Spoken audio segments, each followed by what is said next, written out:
Hello viewers, MG রান্নাবান্না চ্যানেলে আপনাদের সবাইকে স্বাগত। আবারও আমি হাজির হয়েছি আপনাদের সামনে রুই মাছের একটা রেসিপি নিয়ে। আপনারা অনেকেই অনেক রকম ভাবে মাছের রেসিপি বানিয়েছেন, তো এই রেসিপি ফলো করে রুই মাছের ঝাল একবার বানিয়ে দেখুন, গরম ভাতের সঙ্গে জাস্ট জমে যাবে। এই রেসিপি খুব সহজেই আর ঘরোয়া সামান্য কিছু উপকরণে বানিয়ে নিতে পারবেন। যদি আমাদের রেসিপি ভালো লাগে তাহলে প্লিজ একটা লাইক দেবেন, আর আমাদের চ্যানেল নতুন বন্ধু হয়ে থাকলে চ্যানেলটিকে সাবস্ক্রাইব করে আমাদের পাশেই থাকবেন। আপলোড করা ভিডিও সবার আগে পেতে হলে নোটিফিকেশন বেলটি অন করতে ভুলবেন না। তাহলে চলুন মাছের ঝালের রেসিপি শুরু করি। মাছের ঝাল তৈরি করার জন্য প্রথমে নিয়েছি 6 পিস রুই মাছ। আপনাদের হাতের কাছে রুই মাছ না থাকলে যে কোনো মাছ দিয়ে এই ঝালটা বানিয়ে নিতে পারেন। এখন মাছের ওপর দিয়ে দিচ্ছি অল্প সামান্য হলুদ, আর দিয়ে দিচ্ছি পরিমাণ মতো নুন। এখন মাছটাকে নুন হলুদ দিয়ে ভালো করে মেখে নিচ্ছি। নুন হলুদ দিয়ে মাছগুলোকে ভালো করে মেখে নিয়েছি। আর এদিকে একটা বাটির মধ্যে নিয়েছি হাফ টিস্পুন মতো গোটা জিরে, নিয়েছি হাফ টিস্পুন মতো গোটা ধনে, নিয়েছি হাফ টিস্পুন হলুদ সর্ষে, আর নিয়েছি হাফ টিস্পুন কালো সর্ষে। সঙ্গে দিয়ে দিচ্ছি কয়েকটা কাঁচা পাকা লঙ্কা। আপনারা কতটা ঝাল খেতে চান সেই বুঝেই কিন্তু লঙ্কাটা বাড়িয়ে বা কমিয়ে নিতে পারেন। আরও একটা গোটা রসুন ছাড়িয়ে এর মধ্যে যোগ করছি। সব শেষে হাফ টিস্পুন মতো নুন দিয়ে দিচ্ছি। আর নুন দিয়ে সর্ষে বাটলে কোনো সময় কিন্তু সর্ষে তেতো হয় না। এই সমস্ত উপকরণ মিক্সিতে বেটে একটা পেস্ট তৈরি করে নেব। আরও একটা প্লেটের মধ্যে নিয়ে নিয়েছি অল্প একটু জয়িত্রী, কয়েকটা গোলমরিচ, নিয়েছি অল্প একটু দারচিনি স্টিক, কয়েকটা লবঙ্গ, দুটো এলাচ। মাছগুলো ভাজবার জন্য একটা কড়াইতে দিয়ে দিয়েছি কিছুটা সর্ষের তেল। তেল গরম হয়ে গেছে, আর তেলটাকে কড়াইয়ের চারি সাইডে ভালো করে ছড়িয়ে দিচ্ছি। এখন গরম তেলের মধ্যে একটা একটা করে মাছ ছেড়ে দিচ্ছি। প্রথম ব্যাচে আমি কড়াইয়ের মধ্যে 3 পিস মাছ ছেড়ে দিয়েছি। এখন মাছটা এক সাইড ভাজা না হওয়া পর্যন্ত অপেক্ষা করছি। কিছুক্ষণ পর মাছের এক সাইড ভাজা হয়ে গেছে। এবার মাছগুলোকে আস্তে আস্তে উল্টে দিচ্ছি।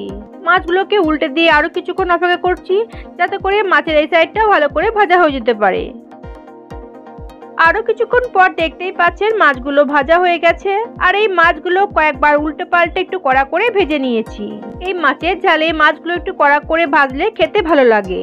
মাছগুলো একটু লালচে করে ভেজে নিয়েছি। এখন তেল ঝরিয়ে উঠিয়ে নিচ্ছি, আর বাকি মাছগুলোকে এইভাবে ভেজে নিচ্ছি। সমস্ত মাছগুলো ভাজা হয়ে গেছে। আর যেহেতু কড়াইয়ে তেল বেশি আছে, তার জন্য কড়াই থেকে কিছুটা তেল তুলে নিচ্ছি। কড়াই থেকে কিছুটা তেল তুলে নিয়েছি, আর ওই তেলের মধ্যেই কিছুটা পাঁচফোড়ন আর একটা লঙ্কা দিয়ে দিয়েছি। ফোড়ন কিছুক্ষণ নেড়ে চেড়ে একটা মিডিয়াম সাইজের পেঁয়াজ যোগ করছি। পেঁয়াজটাকে কিছুক্ষণ নেড়ে চেড়ে একটু নরম হওয়া পর্যন্ত ভেজে নিচ্ছি। ততক্ষণ এদিকে এই মশলাগুলোকে একটু নেড়ে চেড়ে ড্রাই রোস্ট করে নিচ্ছি। আর ঠান্ডা হয়ে গুঁড়ো করে নেব। আপনারা চাইলে এই মশলার পরিবর্তে অল্প সামান্য গরম মশলাও দিতে পারেন। আর এদিকে পেঁয়াজটাও ভাজা হয়ে গেছে। এখন একটা মিডিয়াম সাইজের কুচানো টমেটো এর মধ্যে যোগ করছি। নেড়ে চেড়ে অল্প সামান্য নুন দিয়ে দিচ্ছি, এতে করে টমেটো খুব সহজেই নরম হয়ে যাবে। নেড়ে চেড়ে দিয়ে দিচ্ছি অল্প সামান্য হলুদের গুঁড়ো। আরও দিয়ে দিচ্ছি হাফ টিস্পুন মতো কাশ্মীরি রেড চিলি পাউডার। এর জন্য রান্নার কালারটা খুব সুন্দর আসবে। নেড়ে চেড়ে একটা ঢাকা দিয়ে দিচ্ছি। কিছুক্ষণ পর ঢাকা খুলে আবারও একটু নেড়ে চেড়ে নিচ্ছি। আর টমেটোটাকে একটু নেড়ে চেড়ে এভাবে গলা গলা করে নিচ্ছি। আরও কিছুক্ষণ পর দেখতেই পাচ্ছেন টমেটো একেবারে গলে গেছে।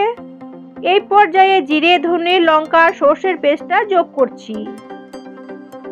আবারও কিছুক্ষণ নেড়ে চেড়ে মশলাটাকে ভালো করে কষিয়ে নিচ্ছি। গ্যাসের আঁচটাকে মিডিয়ামে রেখে মশলা কিছুক্ষণ নেড়ে চেড়ে ভালো করে কষিয়ে নিতে হবে, যাতে করে মশলা থেকে তেল ছেড়ে আসে আর মশলার মধ্যে কাঁচা গন্ধ না থাকে। মশলাটাকে প্রায় 7 থেকে 8 মিনিট মতো কষিয়ে নিয়েছি। আর আপনারা দেখতেই পাচ্ছেন মশলার মধ্যে তেল ছেড়ে দিয়েছে, আর কাঁচা গন্ধটাও নেই। এই পর্যায়ে 1 কাপ মতো গরম জল যোগ করছি। আপনারা কতটা গ্রেভি রাখতে চান সেই বুঝেই কিন্তু জলটা বাড়িয়ে বা কমিয়ে নিতে পারেন। এখন ভালো করে নেড়ে চেড়ে গ্রেভিটাকে ফুটিয়ে নিচ্ছি। গ্রেভিটা ফুটতে শুরু করলে কয়েক দানা চিনি এর মধ্যে যোগ করছি। চিনি দেওয়ার জন্য রান্নাটা খেতে মিষ্টি হবে না, তবে খেতে ভালো লাগবে। যদি আপনারা চিনিটা পছন্দ না করেন তাহলে চিনিটা স্কিপ করতে পারেন। দেখতেই পাচ্ছেন গ্রেভিটা ভালো মতো ফুটতে শুরু করেছে। এই পর্যায়ে ভেজে রাখা মাছগুলো গ্রেভির মধ্যে একটা একটা করে ছেড়ে দিচ্ছি। গ্রেভির মধ্যে মাছগুলোকে ছেড়ে দিয়ে ভালো করে নেড়ে চেড়ে নিচ্ছি, যাতে করে মাছগুলো গ্রেভির মধ্যে ডুবে যেতে পারে। গ্রেভির মধ্যে মাছগুলোকে ডুবিয়ে দিয়ে গ্যাসের আঁচটাকে লো টু মিডিয়ামে রেখে একটা ঢাকা দিয়ে দিচ্ছি। 2 মিনিট পর কড়াইয়ের ঢাকাটা সরিয়ে নিচ্ছি। আবারও ভালো করে নেড়ে চেড়ে দুটো কাঁচা লঙ্কা এর মধ্যে যোগ করছি। আবারও কিছুক্ষণ পর কড়াইয়ের ঢাকাটা সরিয়ে নিচ্ছি। কড়াইয়ের ঢাকাটা সরিয়ে নিয়ে হালকা করে একটু নেড়ে চেড়ে নিচ্ছি।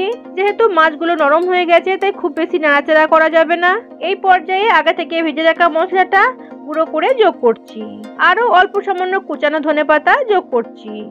আবারও হালকা হাতে একটু নেড়েচেড়ে মিশিয়ে নিচ্ছি। হালকা করে নেড়েচেড়ে একটু মিশিয়ে নেওয়ার পর গ্যাসের আঁচটাকে বন্ধ করে একটা ঢাকা দিয়ে দিচ্ছি।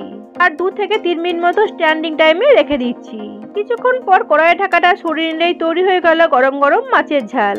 আপনারা দেখতেই পাচ্ছেন এই মাছের ঝাল দেখতে কতটা সুন্দর আর লোভনীয় হয়েছে, আর খেতেও কিন্তু দুর্দান্ত স্বাদে হয়েছে। সকলকে ধন্যবাদ জানিয়ে আজকের মতো আমি এখানেই শেষ করছি। আবার আমি ফিরে আসবো অন্য কোনো রেসিপি নিয়ে। আপনারা ভালো থাকবেন, সুস্থ থাকবেন, আর আমার সাথেই থাকবেন।